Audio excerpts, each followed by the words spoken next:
Vector Technics has launched their first FPV segment motor. It's Runtime, your daily 24-hour Indian tech recap, and they've specifically built this motor for FPV drone manufacturers who need a motor that is super lightweight. And this one actually weighs 50 grams and it can do 19,600 RPM.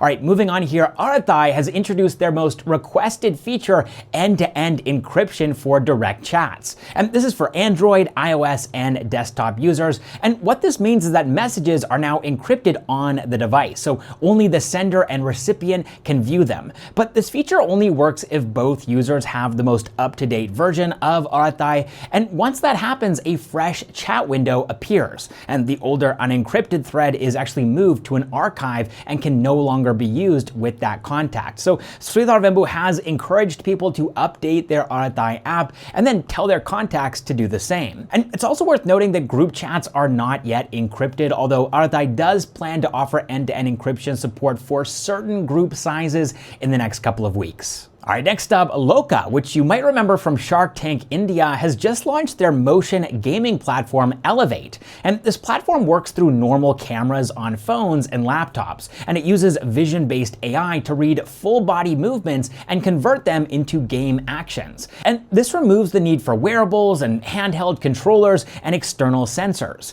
Now, their flagship game is Crickshot, and I actually decided to give this a try. I am terrible at cricket, so let's see how it goes. Okay, so while I'm playing cricket here, I should also mention that Loka was actually selected as one of the top 80 startups at the K-Startup Grand Challenge in South Korea. And that might not seem like a big deal, but 2,626 teams applied, so Loka was actually in the top 3% of applicants, and they're also part of the Game X Accelerator at ISB Hyderabad. Now, Loka is currently offering 90 days of free access to Elevate before users are shifted to the paid tier. All right, next up, S Defense is taking part in Minipol Paris. This is a major international event focused on military and law enforcement technology. And S Defense is showing off their systems, which have been entirely designed and built in India. And by the way, this is something that has never been showcased before by an Indian manufacturer in this category at a large global expo. So Milipol Paris is known for attracting government delegations, procurement teams, and industry specialists, so this is a very significant opportunity for S Defense.